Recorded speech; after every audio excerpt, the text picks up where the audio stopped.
आनंद का त्योहार। बेलू मुरुगन अपनी अम्मा और नन्ना के साथ कहाँ गया था? बेलू मुरुगन अपनी अम्मा और नन्ना के साथ अपने दादा दादी के घर गया था। भोगी पोंगल में किसकी पूजा करते हैं? भोगी पोंगल में इंद्र की पूजा करते हैं। जल्लीकट्टू क्या है? जल्लीकट्टू एक खेल है।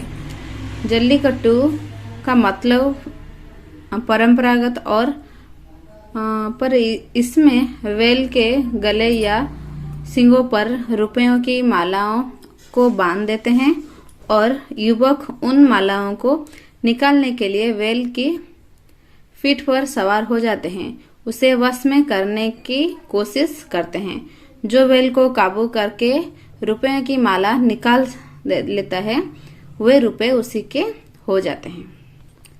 सूर्य पोंगल से सूर्य देवता की पूजा क्यों की जाती है? सूर्य पोंगल में सूर्य देवता की पूजा की जाती है क्योंकि सूर्य हमारी फसलों की ऊष्मा और ऊर्जा देते हैं या फसलों को। भोगी पोंगलों के दिन घर में क्या तैयारियां चल रही थी? भोगी पोंगल के दिन सारा घर फूलों से सजाया है, कोलम बनाई गई है और पूजा की तैयारियां चल रही थी। त्योहार हमें खुशियां देते हैं। कैसे? विसर में लिखे। त्योहार हमें खुशियां देता है। त्योहार के दिन परिवार के हर सदस्य रहते हैं या शामिल होते हैं। कई प्रकार की मिठाइयाँ और पकवान बनाते हैं। घर को सजाया जाता है, कोलम बनाया जाता है। हम रिश्तेदार के घर को जाते हैं और रिश्तेदार हमारे घर को आते हैं। पशुओं के प्रति कैसे आभार प्रकट किया जाता है? गाय बैलों को घंटियां, फूलों की माला और कुमकुम के टीके से सजाएंगे। उनकी पूजा करके पशुओं के प्रति आभार प्रकट किया जाता है। सही उत्तर के सामने टिक का निशान लगाएं। पोंगल त्योहार कितने दिनों तक चलता है? 3 दिन तक चलता है। मट्टू पोंगल में पूजा की जाती है पशुओं की। नानम्मा ने पोंगल में खीर बनाई। पोंगल पनाई में मिलान करें। अम्मा पोंगल पर नारियल के दूध की खीर और पकवान बनाती है। भोगी पोंगल में इंद्र की पूजा करते हैं, इन्हें याद करते हैं और धन्यवाद देते हैं। जल्लीकट्टू पर लड़के बैल को काबू करके सींगों पर बंधी माला निकालने की कोशिश करते हैं।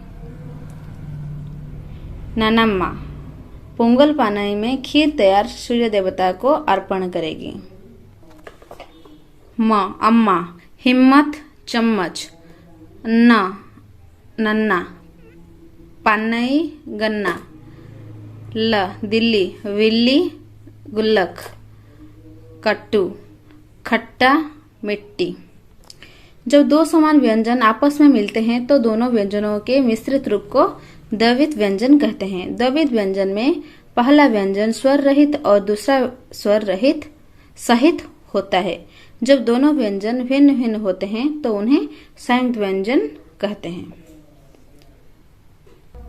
नीचे दिए गए शब्दों के विलंब शब्द लिखें। शुरू अंत, खुशबू दुर्गंध, आदर घृणा, आधार निराधार, पास दूर, बड़ा छोटा, हंसना रोना, प्रसन्न प्रसन्न, प्रसन्न अप्रसन्न। दो समानार्थक शब्द चुनकर लिखें। कपड़ा वस्त्र वसन, फूल पुष्प सुमन, वर्षा बरसात बारिश, दिन दिवस वार, घर गृह सदन। सही विशेषण शब्द चुनकर वाक्य पूरे करें। मुझे नारियल के दूध की गुड़ वाली खीर बनानी है। बाकी प्रश्न तुम नानम्मा और तात्या से पूछो। पोंगल पानी में स्वादिष्ट खीर तैयार करूंगी। पोंगल में विशेष बर्तन खरीदा जाता है। धन्यवाद करने का एक तरीका होता है। लड़के छोटे छोटे ढोल बजाएंगे।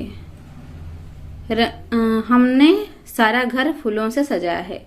रंगीन शब्द ढोल और घर शब्दों की विशेषता बता रहे हैं। संज्ञा या सर्वनाम की विशेषता बताने वाले शब्द को विशेषण कहते हैं या विशेषण कहलाता है शब्द। मराठी में बड़ी बहन को कहते हैं ताई।